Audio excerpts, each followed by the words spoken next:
It's February, but it already feels like May.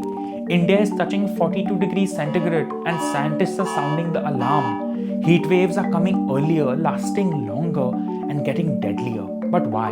And more importantly, what can we do to survive? If you think this is just another hot summer, think again. India has already broken heat records, and experts say that this is just the beginning. Let's start with the facts. The Indian Meteorological Department has confirmed that February 2025 was the hottest in 123 years. To put that in perspective, imagine if winter just skipped an entire month. That's exactly what's happening right now. And it's not just India. The EU's Copernicus Climate Change Service reported that January 2025 was the warmest globally, despite the La Nina, which is supposed to cool things down. This means that natural cooling cycles are no longer enough to counteract human-caused climate change. In simple terms, the planet is overheating, and India is one of the first to feel the burn. I just got out of my house and it's so hot, like I'm already beginning to sweat. I got out because I'm from Goa and Panjim city is one of the hottest places right now. Like I'm in the middle of Panjim city and it's 35 degrees. It's so hot.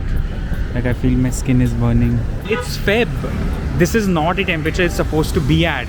So I wanted to go out and see, mainly to see if I can find access to drinking water, because I think that's the most crucial thing to beat any sort of heat wave is hydration. So I will be going around the city trying to look for water. Now you might be thinking, okay, it's hot, but why is this such a big deal? Well, let's talk about who's getting hit the hardest. Last year in 2024, over 700 people died from heat-related illnesses in India.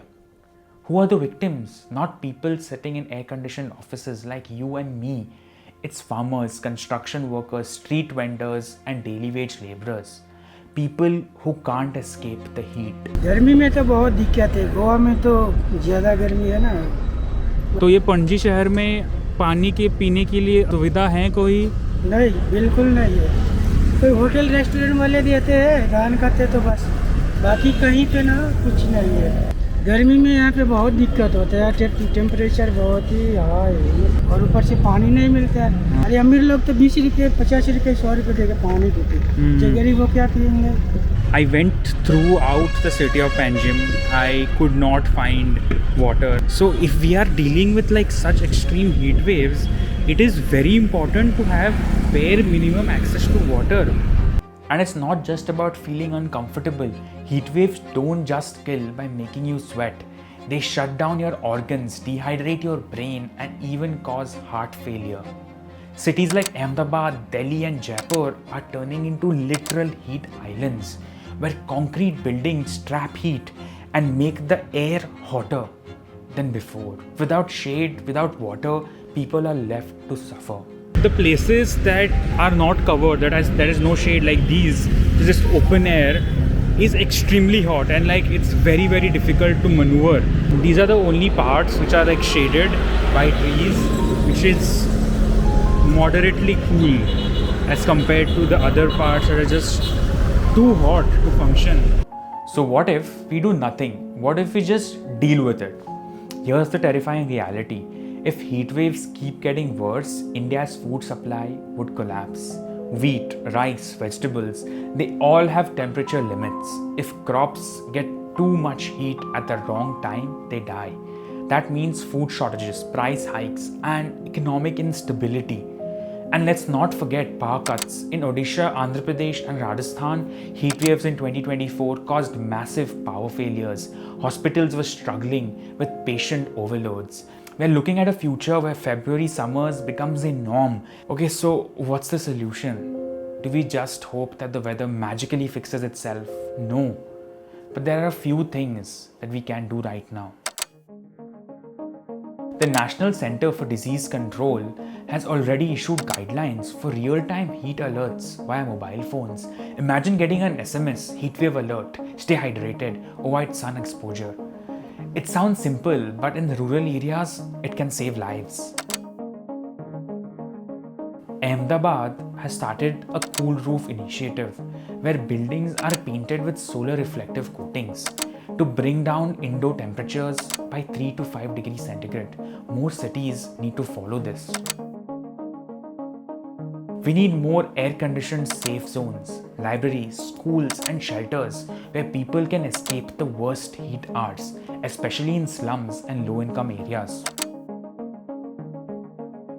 We need protective labor laws that protect workers in the heat, especially within hours of 12 pm to 4 pm.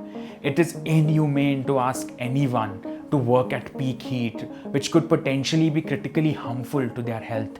But any measures restricting work within these hours must take into account for populations who would depend on work within these hours as well. Protective policies must be formulated for informal waste workers, vendors on streets, gig workers, and others battling through scorching heat just to survive. Hospitals needs to be ready. More IV fluids, ORS packets and cooling units to treat heat stroke victims before it's too late. Look, short-term fixes are important, but we can't escape the truth. If we don't cut our emissions, heat waves will keep getting worse. India is aiming for 500 gigawatt of renewable energy by 2030, but we need to accelerate this. Here's the bottom line. This heat wave isn't just a one-time event. It's the start of something much bigger. If we don't act now, the future of India is in a place where heat waves kills thousands every summer. Crops fail and cities become unlivable. So I came to Miramar Beach, it's one of the most famous places in beaches in Goa, and I went across the city of Panjim and I couldn't find any bit of water. My bottle still is empty. I asked multiple people, I spoke to people who have been doing Swiggy delivery, they also have the same issue. All people who are on the streets and who have no access to drinking water. And this is not just the problem of Panjim. It's a problem of a lot of cities. We do not have access to drinking water. So right now I've not had water since the last 2 hours since I was going across, and I feel dizzy already. I'm very thirsty. I think I have to head back and have water after going back home. But this is not a luxury everyone can afford. But we still have time to change that. The solutions are there. We just need the will to act. So what do you think? Drop your thoughts in the comments and let's get this conversation started. And if you found this video informative, don't just keep it to yourself. Share it so it reaches people who can actually make a difference. The more we talk about this, the more pressure we put on policymakers to take action. Send this to your local representatives, tag decision makers, and let's make sure India is prepared for the heatwave crisis before it's too late.